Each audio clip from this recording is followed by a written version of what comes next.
Hey leaders, let me hit you with a hard truth today. Some of the support that you give your team, it's actually not support at all.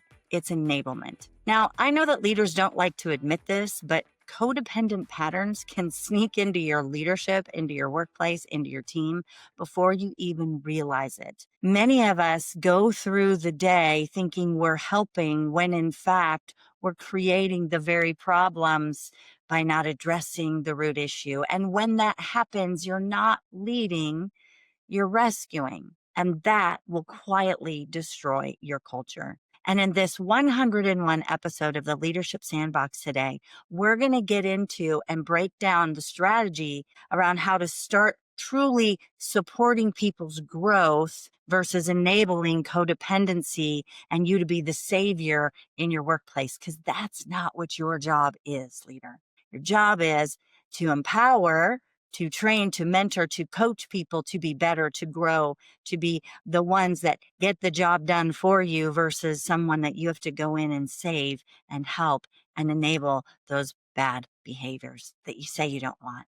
So let's get ready to dive into the sandbox for this in the series of a 6-part series of the lies leaders tell themselves, the lies leaders believe in the sandbox. Let's go. 3, 2, 1. I'll see you on the inside.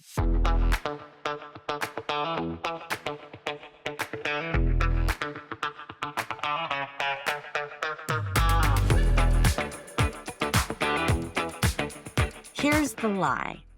If I just keep helping, they'll rise, they'll get better, they'll improve. If I keep modeling the way.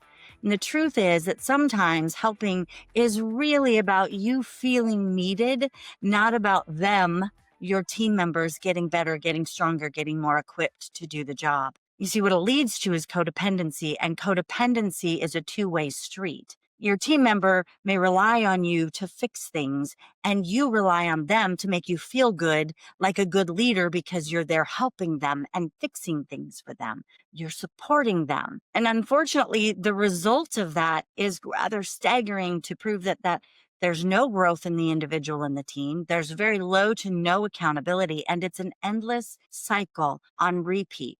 But hey, you feel good, right? So why not keep doing it? Well, the reason that why not keep doing it is what Gartner Leadership Coaching Report showed. They found that 43% of low performers receive more coaching and support than high performers, which causes frustration and burnout among your top talent. Well, that's kind of a no-brainer in my mind, but it's super shocking to me that most leaders don't recognize that. They think, well, I'm just helping. I don't have to worry about the high performers, the top performers. They're doing their job. They're doing what I need them to do. Yay, thumbs up.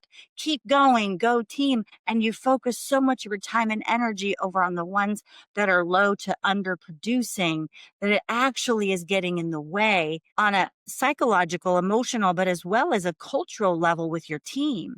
Because those are their top talent. They still want to be seen and heard. They still want to be acknowledged. They still want to have conversations with you. But if you're spending so much of your time over on the underperformers because you're helping them, you're actually pushing your top talent out the door because they don't think they matter. And they think that we're spending an inordinate amount of time on that underperformer. I had one leader tell me not too long ago that they were really frustrated that the company had brought me in to work with their team, because it was really about one person who wasn't doing their job in their mind, who wasn't actually delivering the results they needed to in their mind, and that it was wasting a lot of time and money for the organization. It was really unfair. When I dug into it, what I realized is that the leader of that team was enabling some behaviors. And what was frustrating to everybody but the one individual that seemed to be the problem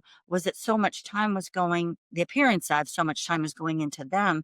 The others felt that it was unfair and it was a waste of company resources to go along with that. So when I chatted with that individual, the gentleman that shared it with me, and we talked through about the time investment, what was interesting to me is that this person actually saw that they felt that the individual that was underperforming ought to just have been fired instead of giving them other tools to succeed.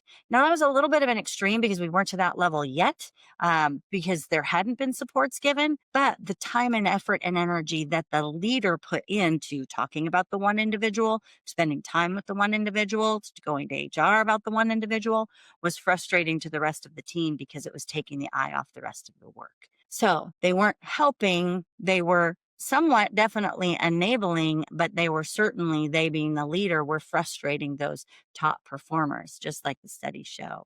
So how do you spot when you get into a codependent pattern? And really, what is that codependent pattern? That codependent pattern that you find, or maybe it's not you. Let's be real. You have a leader, another manager, or a leader on your team that seems to be over helping people, and that their team always seems to be the one in crisis and in high need of a lot of help. Well, that might be a structure that's been set up by the leadership to make them feel like they're important and they're doing good work because they're always there to help. And so you've created this, I need your help. I can't do it alone. I'm not able to. And then the leader comes in to save the day, and it goes back and forth and back and forth. And no one's actually growing because the leader's always coming in to save the day. Here are signs that you're rescuing instead of leading, that you're more invested in solving their problems than they are, that you're consistently checking in while they check out. How you doing? How are things? They're just head down on their 6-inch device at their desk a lot of times, or taking a lot of walking breaks. Their repeated issues consume your mental energy and the team's time. So that story that I told you about that gentleman, the repeated issues of the one individual was consuming the leader's mental energy and the team's time, because the leader was actually sadly talking about it with a lot of other people as well. And it was really a very dysfunctional situation and a very simple fix. Ultimately, it just meant ripping the Band-Aid off and getting to the core of it. We're not going to constantly rescue people.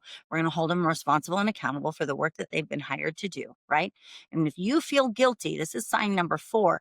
If you feel guilty when your people fail, even though they're responsible for the work, is also a sign that you're developing a codependent pattern. It's not your responsibility that they fail, provided you gave them all the tools and resources, right?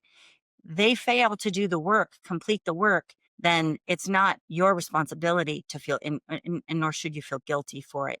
It's really going and being curious about the why and getting them to the answer.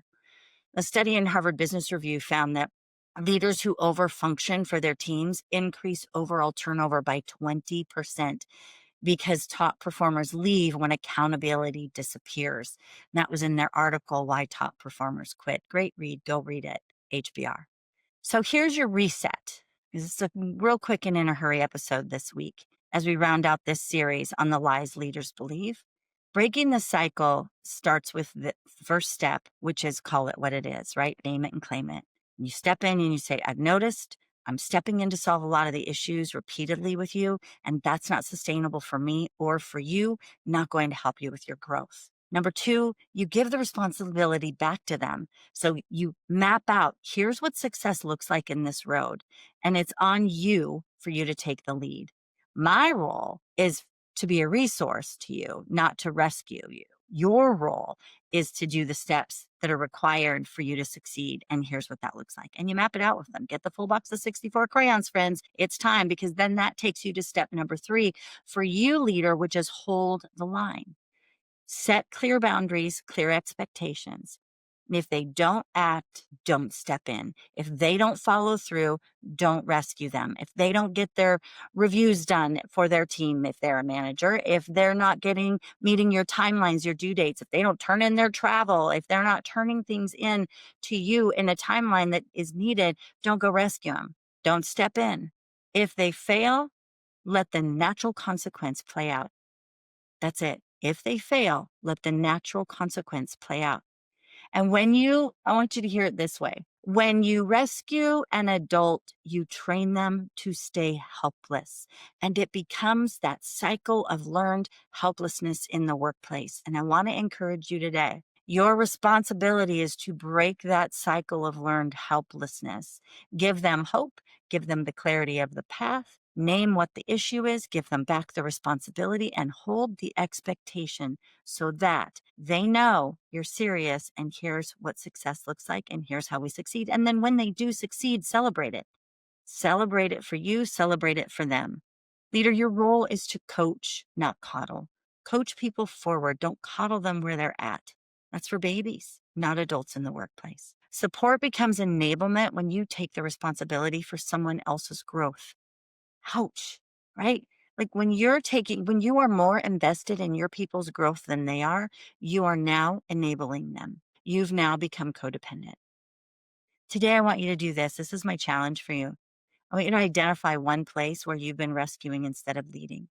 Have those hard conversations. Hand the responsibility back because real leadership doesn't cling, it calls people up. It doesn't cling to people. It calls them up and calls them forward. Hey, listen, leaders, if this hits you hard today, it's because you know that there's a pattern that you want to break. So I want you to subscribe to this podcast. I want you to share it with a friend. And I want you to go over to leadershipsandbox.com/groups and join the wait list for our next Leadership Sandbox groups that are forming this fall, that are bringing like-minded individuals together to tackle some of these hard things in a real safe place that we can raise you up and elevate you on your journey in leadership. It's time to stop playing nice, and it's time to start moving smart.